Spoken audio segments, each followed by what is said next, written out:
नमस्कार दोस्तों, मैं पंकज आपका स्वागत करता हूं आपके अपने YouTube चैनल साइंस वाले पे। आज हम पढ़ने जा रहे हैं साइंस के एक टॉपिक के बारे में जिसका नाम है रुधिर, जिसे अपन रक्त भी कहते हैं। रुधिर में सामान्यतः दो भाग होते हैं। पहला भाग जो होता है वो तरल होता है और दूसरा भाग जो होता है वो ठोस होता है। तरल भाग को अपन प्लाज्मा कहते हैं और जो ठोस भाग होता है उसे अपन रुधिर कणिकाएं कहते हैं। प्लाज्मा जो होता है वो 55% होता है और जो रुधिर कणिकाएं होती है वो अपने 45% होती है। ठीक है, तो अपन पहले प्लाज्मा के बारे में देख लेते हैं। प्लाज्मा क्या होता है? प्लाज्मा के अंदर 90% जल होता है। 55% तो प्लाज्मा होता है, उसका 90% जल होता है और 10% उसके अंदर विटामिन, मिनरल्स और प्रोटीन वगैरह होती है। ठीक है, और इनकी प्रकृति कैसी होती है? क्षारीय होती है। इस कारण अपन कह सकते हैं कि जो रक्त होता है उसकी प्रकृति कैसी होती है? क्षारीय होती है। रक्त का जो पीएच मान होता है वो 7.4 होता है और अपन जानते हैं वैसे भी कि जो 7 से कम जिसकी पीएच होती है वो अम्लीय होती है और जिसकी पीएच 7 से ज़्यादा होती है वो क्षारीय होते हैं।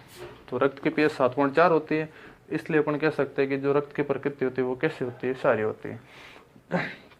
चलिए अब अपन देखते हैं कि प्लाज्मा, आजकल प्लाज्मा थेरेपी भी चल रही है कोरोना वायरस के रोकथाम के लिए, है ना।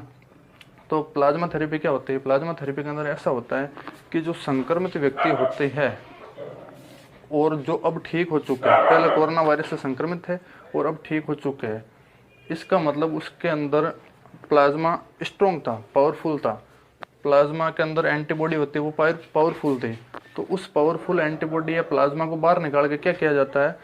जो संक्रमित व्यक्ति है एट प्रेजेंट उसके शरीर में ट्रांसफर कर दिया जाता है।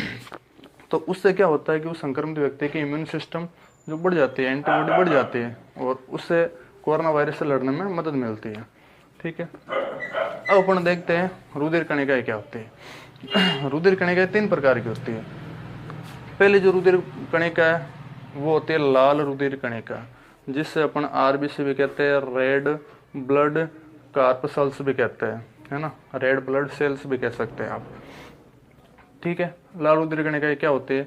लाल रुधिर कणिकाओं का आकार गोल होता है, इसके अंदर केंद्रक होता है और ये बीच में से थोड़ी पिचकी होती है, यानी किनारों से मोटी होती है और बीच में से पतली होती है।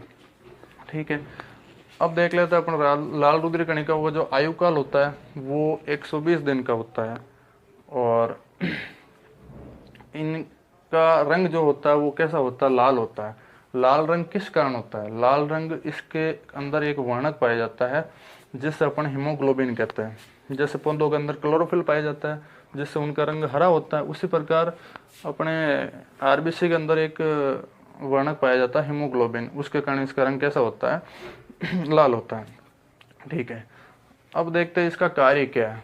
इसका कार्य, पहला कार्य तो है जो ऑक्सीजन होती है उसको शरीर से लेकर कोशिकाओं तक पहुंचाना और कोशिकाओं से जो वापस अपने कार्बन डाइऑक्साइड गैस निकलती है उसको वापस शरीर तक पहुंचाना। ऑक्सीजन होती है वो हीमोग्लोबिन के साथ क्रिया करके ऑक्सीमोग्लोबिन बना लेती है और इस प्रकार ये गैसों का आदान प्रदान करती है। ठीक है, और इसका एक दूसरा कार्य ये भी होता है, ये हमारे शरीर के जो ताप होता है उसको नियंत्रित भी करती है। ठीक है, और इसकी कमी से रोग कौन सा हो जाता है? इसकी कमी से रोग एनीमिया हो जाता है। हमारे शरीर में हीमोग्लोबिन या आरबीसी की अगर कमी हो जाती है तो हमारे शरीर में कौन सा रोग हो जाता है? एनीमिया रोग हो जाता है। ठीक है, और दूसरी कणिका अब कौन सी है? दूसरी कणिका है श्वेत रुधिर कणिका, जिससे अपन वाइट ब्लड कार्पसल्स भी कहते हैं।